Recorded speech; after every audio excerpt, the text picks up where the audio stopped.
Hey guys, it's Neo. This will be the last video I make in the string of guides I'm making tonight. I've been turning them out pretty quick. If I miss anything, please let me know, and I will try to make more in-depth guides in the future, and possibly try to keep them more professional when I'm not rushing it all at once like I am tonight. I have trouble getting on with the kids being asleep, and my son fell asleep early tonight, so I'm kind of just churning out video after video after video. If you guys want something better or more substantial, go ahead and mail me and let me know. The next question I've been getting a lot is you have too many troops to fit in your shelter and you don't know what to do with them. And this is starting to get more and more common, so I figured I'd make a video for everyone. Your shelter can be expanded. Right now I have 233,000 troops. It levels up as you level up your castle. It can also level up through a familiar, the Harpy, and I've been putting some runes into her. But as I've stopped doing the pack merging since the Moonlight thing faded, and it cost me way too much to focus on right now, I haven't been able to level her up past 4. But she gives you shelter capacity. Pretty decent amount. I'm trying to see if you want to read more about familiars and maybe learn something else. You got this guide here too. I keep overlooking. And I'm trying to figure out how to see her max level. I'll just look her up in here. At max level, if you focus the Harpy, she will provide you. Hold on, my mouse died. She'll provide you with up to 50,000 shelter capacity, and unlocking her right away gives you 5,000 extra capacity. Well, it's not a huge boost. It does protect a little bit more of your army. And later on, when you're getting close to like 1 million troops, the more shelter you can handle, the better. The next step to protecting your troops is reinforcing a player with a shield on. Currently I use Peak because she has it on constantly. She has a guild bank, but when she fills up, she can accept at least 1 garrison. I'm not quite positive how garrisons work, except I know that garrisons are attacked before the wall is attacked. They are kept on the outside of the castle, and therefore don't have a complete max size,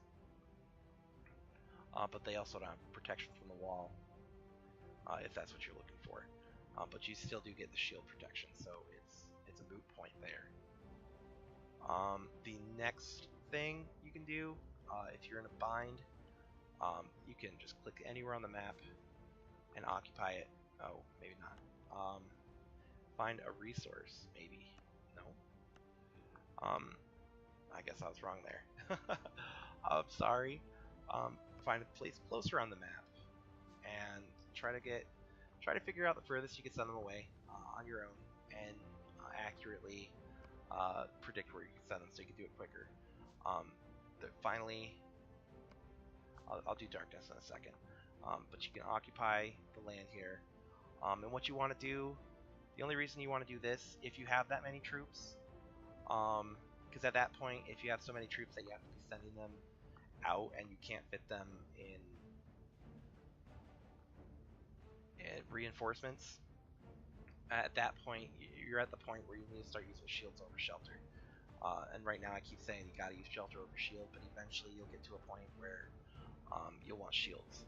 And the only reason to do this after it comes to the point where you want to use shields, which should be after the point where you're reinforcing shielded players, is because you have Battle Fury on and you're being attacked. When you do this, you want to occupy, and hopefully by then you have battalions. Just quickly make a battalion and send it with your leader and all your heroes, so they don't get it. So your leader doesn't get captured either. and before it reaches the spot, which it's going to take this set 1 hour and 11 minutes, before it reaches the spot and can possibly be attacked again, you want to get your castle shielded first. As soon as your Battle Fury is done, if it's up, and like I said, it's the only reason you want to send them away is because you have Battle Fury or you can't shield. And then you want to return them after you, right as you shield, so they come back to your shielded castle, and you don't get Battle Fury anymore. The next thing you can do is find a random dark nest and do an 8-hour rally. That's all. You can also find a random castle, either the enemy that's attacking you, or conveniently, we do have Dam next to us. You can rally on them as long as you remember to cancel the rally after you have started it. But that one will initiate your Battle Fury, I believe. I will check it.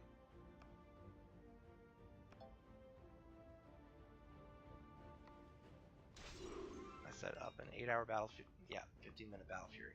So it will still trigger your Battle Fury, and it will use up an army.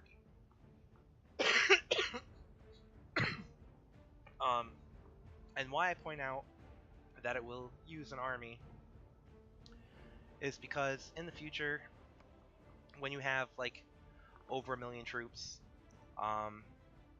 it will take 5 armies to send out in different areas to secure all your troops, so you don't have to take a rally. And later on, that's going to be big, because you'll have 1 million troops, but a single player can only attack with 300 to 400,000 troops at tops, and they will start doing rallies against you. And when that happens, that's when you need to take the rally and tell them to shove it, basically. Send your troops out, send your resources to the bank. You have 5 minutes to get your castle empty as a ghost town, and make sure that that rally doesn't take you out. And once again, Dam is going to be good to have nearby, so you can rally on them if there's no Dark Nest and you're panicking. If Saberlina and Judo Pants don't want to leave either, feel free to rally against them for 8 hours. And if you do rally, well, don't do a ghost rally, basically, unless you're under attack. It's unnecessary, and people will blind join it a lot, because it's an irregularity.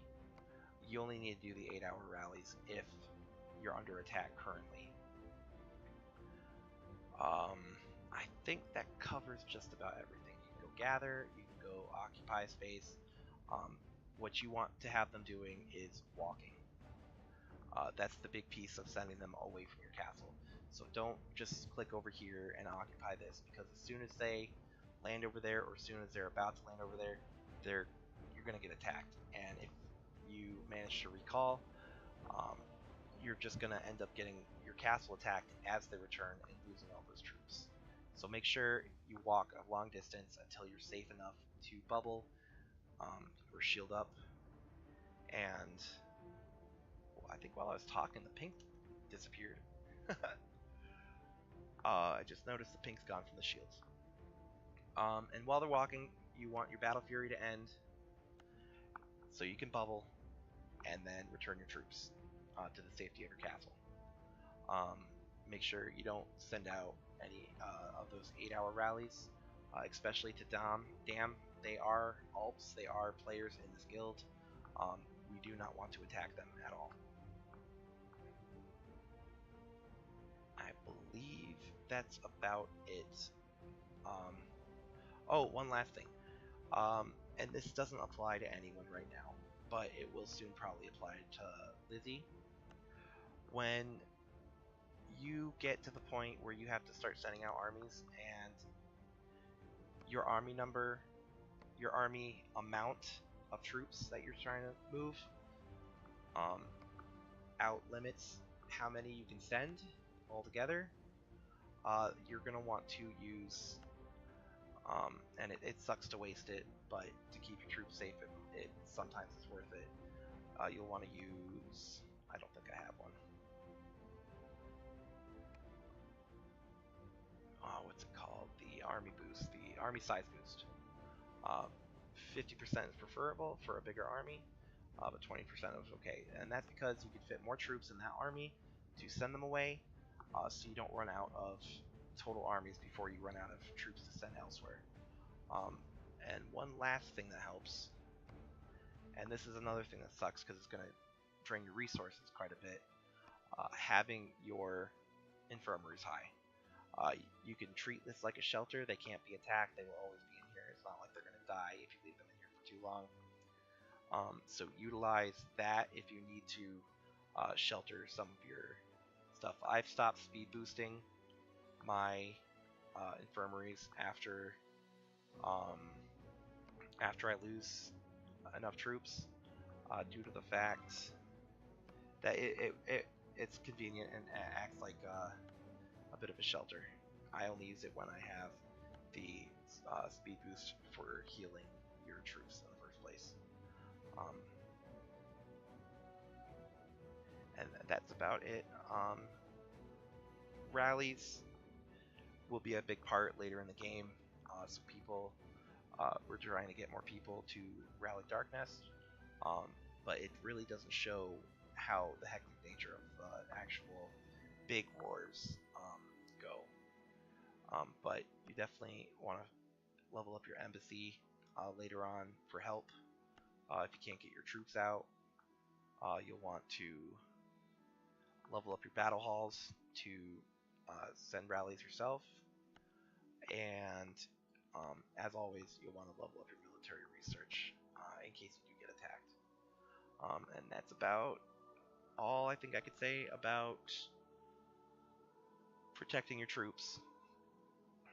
Most of that doesn't apply to us currently.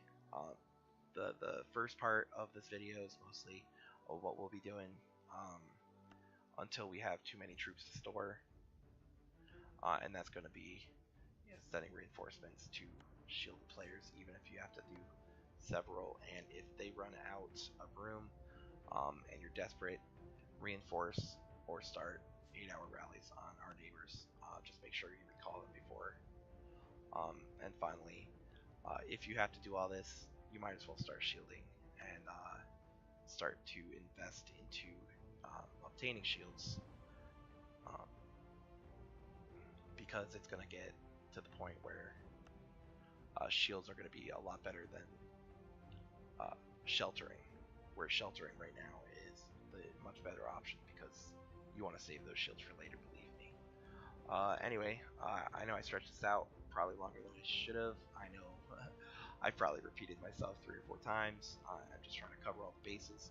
If I did, in fact, miss anything that you guys see, please let me know in guild mail messages. I check those the most.